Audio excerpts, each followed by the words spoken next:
Hail, and welcome back to a new video of a game that I played recently where there was a bit, like the title suggests, a cold shower of a move, even if I don't name the title that, because I really have no idea what I'm going to name the title at this moment. Either way, let's get into the chess. I start off the game with d4, and my opponent goes knight f6, which is one of the main two options against d4. The other, of course, is classical d5. Um, Obviously, knight f6 either looking for a Grunfeld, a King's Indian, or a Nimso Indian over here with this line.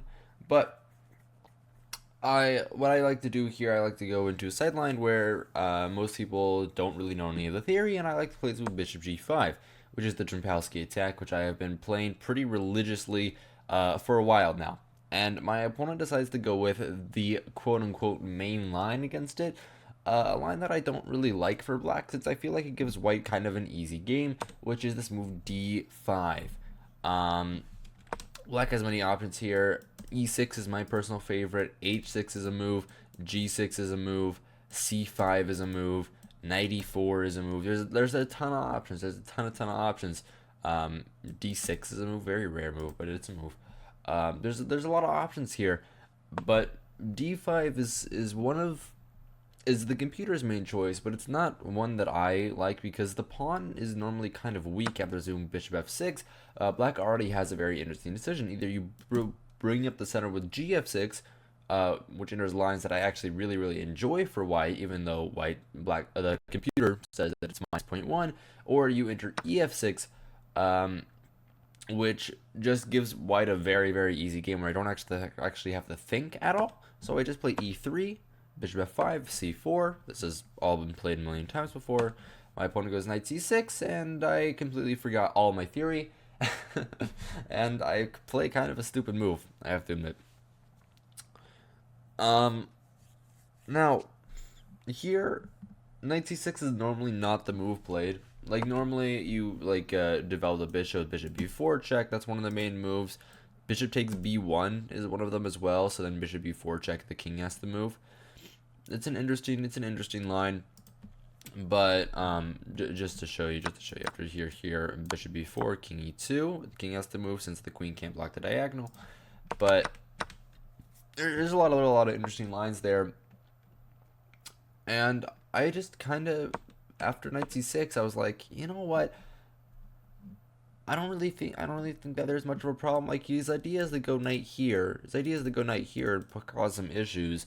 I don't really want to play knight a3, so I just didn't go for that. I just played knight c3, and the idea was after this move I would simply play rook c1, and I'd be better, and then I could like start targeting the center with this and stuff. The best move here is this move c5, simply cutting off the bishop, which is a very interesting move. And if he goes for this, this is actually fine. Wait, whoa. No, I just played queen a4 check. Right, okay. Yeah, it'd actually be worse there. That's funny.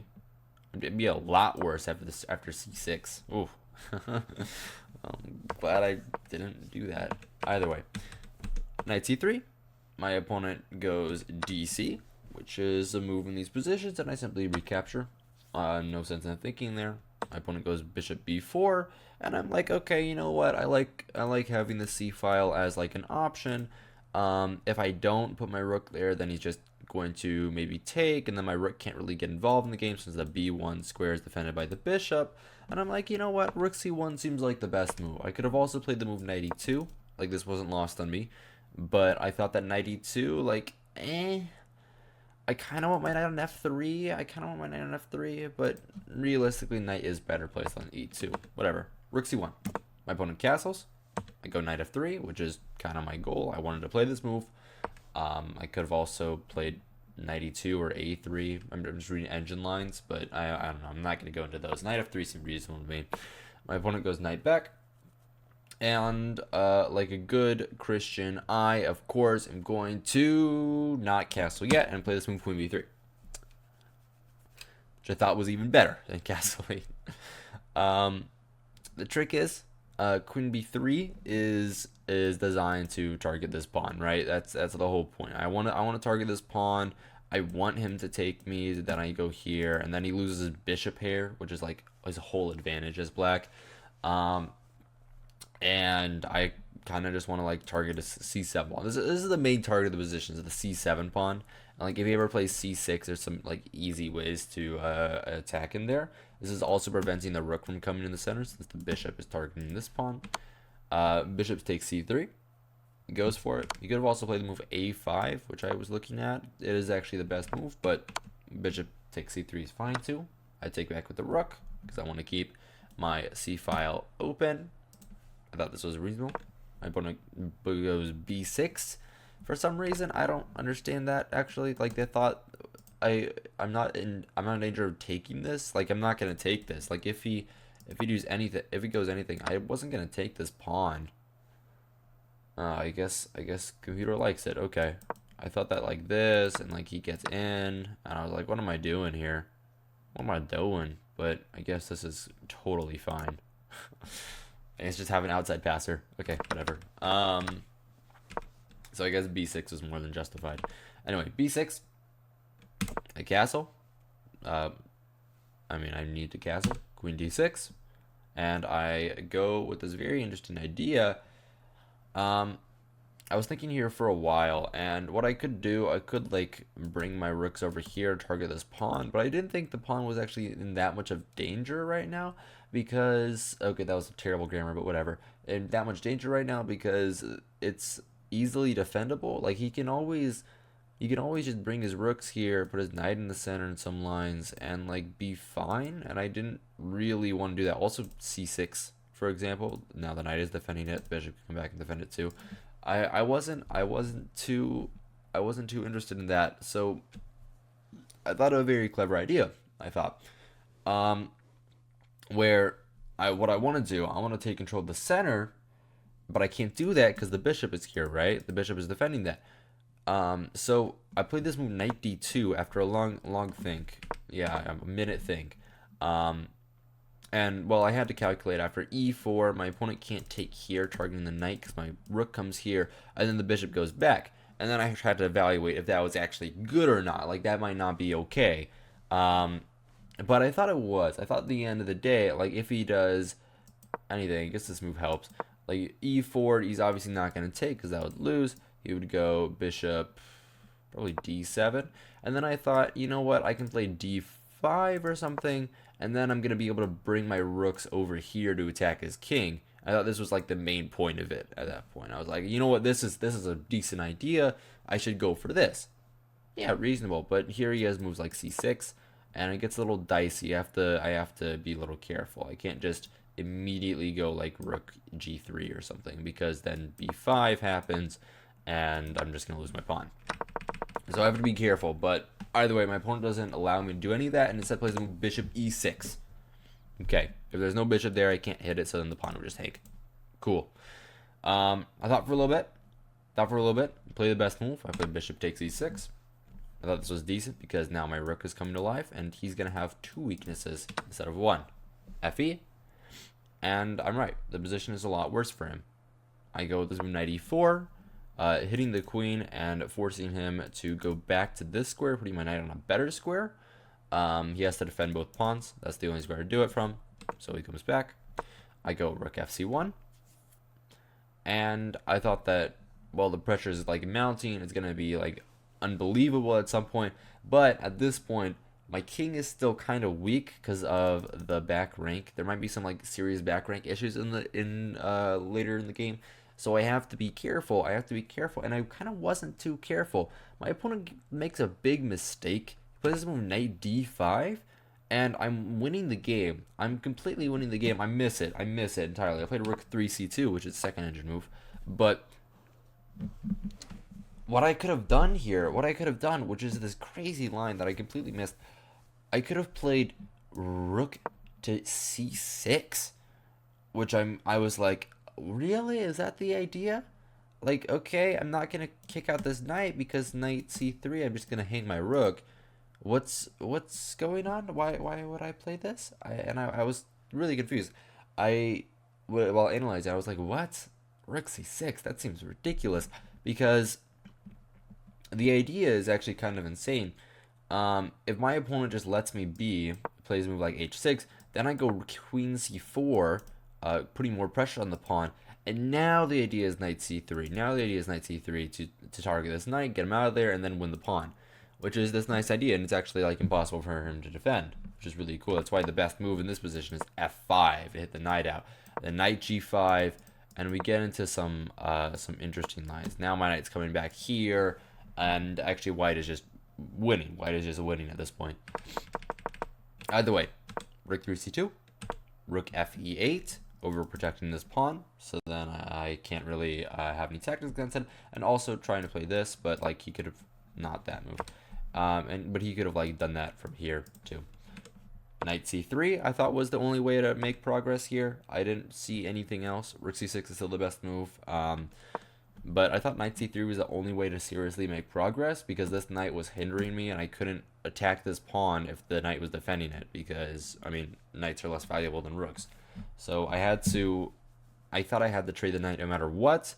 My opponent played c6 and I was like, whoa, that's stupid. Why would you play c6? That's like, ugh. Now I'm getting in, right? And I thought, okay, I'm taking the knight, and if he takes back with this, I'm just winning the pawn, obviously. So he has to take back with the c pawn, but now I'm like, okay, I'm getting in. This is like the whole point of my position. I'm getting into his position now. I get rook c7, and I thought it was like over. I thought I was winning.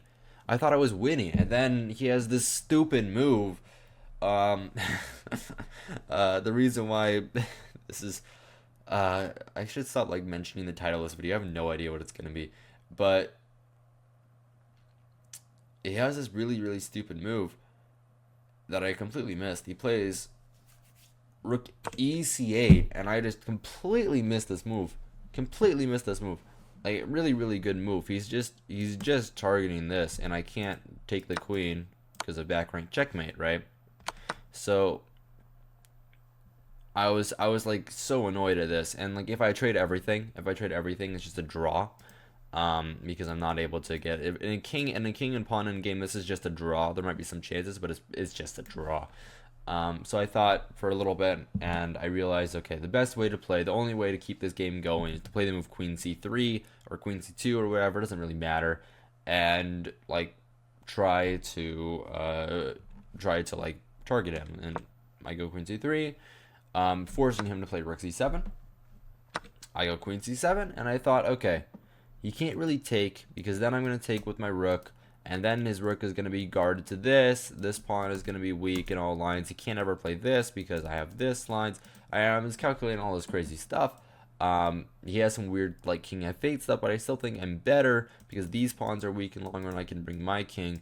So I thought that queen c7 was wrong, and he agreed with me. He was an idiot. I thought it was something that he might miss, in all honesty, because it's not the easiest move to find, but not the easiest thing to understand. But he figured it out, and he played this move rook d8. Really good move. Actually, that's why back here rook ac8 is better, because now this rook is guarding this pawn, and he can get onto this quicker. Whatever. Rook d8, and I didn't really know how to proceed. I was kind of over it. I didn't know what to do. So I decided, okay, you know what I can do? I could just target his pawns over here, try to make some play going. I play this move a4, not the best move. Just simply trying to go after his queen side. He obviously can't take because he loses the rook. Queen can't like stop defending that. And my opponent kind of just goes at me. What he could do, he could play this move e5, this top engine move, give up a pawn, but now take on a4. Wait, whoa. Oh, you throw in queen c7, then you take back, and d4 take, you get a passer, and I'm actually having to defend it, and this is probably a draw. Right, yeah. Oh, well, no, not there. Okay, that's interesting. I might have to look at that later. Either way, after a4, my opponent has to do with that, which is okay. That's absurd. I guess then a4 isn't that bad of a move. Instead, my opponent goes king f8, which is a very normal move, very reasonable move. Trying to bring his king over here, well, not that square, to this square, so then he can defend his pieces, and then he can like take my a4 pawn. Okay. Well, I had my plan set out for me. I'm gonna play a5, and this was a bad move. This was kind of a really bad move, actually. This is just easy draw. Actually, this is a very, very easy draw. The idea was after ba, I would take with my queen, and then I have like some targets. Maybe my queen is getting out. Maybe my rook is getting in. That's the main point. Maybe my rook is gonna get in. Like there's some interesting stuff here. Issue is like here I can't really take this, which I would love to. I would love to take this and take this pawn, but there's still back rank mate, which is like always an issue in these positions. Either way, my opponent misses the easy draw. Easy draw is queen c7, and then this position is just easy draw. I mean equal. There's equal pawns, so it's gonna be a draw. But he misses that. He misses that, and instead he plays a very, very interesting move where I didn't really think it was a mistake at first, but the computer hates it, and it's this move b5. b5, and at the surface, it doesn't look like that bad of a move. You can't say that looks like that bad of a move, right? It's simply trying to make sure that that the pawn isn't being like attacked by this pawn. Okay, very reasonable.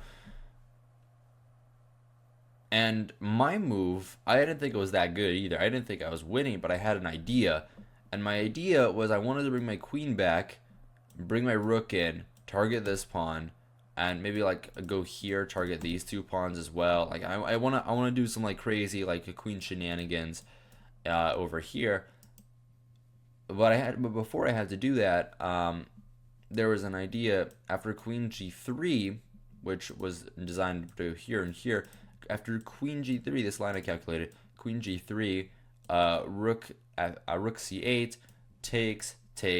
I have back rank issues, so I can't like go here, and like start trying to grab everything. Like I can't. I just can't do it. I can't do that. So I first play this move h3, which gets rid of my back rank issues, and it's better than g3 or f3, because with g3, I'm blocking my queen's path to g3, and with f3, now there might be some queen checks over here after the rook trade, where my king kind of gets like thrown around over here, and maybe I lose a pawn along the way, and there's some interesting stuff. So I played h3, the best move, and my opponent goes king e8. But now my idea stands, and I'm able to play this move queen g3. And now this pawn is weak. Now I'm coming in with c7. He can't play rook c8 because now, very simple, take. And I'm going to win this pawn. And even though he can win my pawn here, he's actually the one in serious danger after the move queen a7. And now my pawn is just promoting. Cool stuff. So my opponent, being the good Samaritan as he is, realizing that he's losing, well, he doesn't resign. He resigns on the next move. He plays a kind of a bad move, like king f7, losing on the spot. Like he could have survived here with the move queen e7. Oh, the idea is after rook c7, rook d7. Okay. Yeah, but it was still pretty bad. He just plays king f7, loses the rook c7. So I mean, yeah, pretty funny end to the game. But that was a good game. It was a pretty good game. I played this game at 92% accuracy, and yeah, that's all I got for you today. I hope you guys enjoyed. I hope you guys found this entertaining, instructive, all of the above. If you did, remember to like, subscribe, all the normal things that YouTubers tell you to do. And yeah, that's all I got for you today. Yeah, good evening and good night.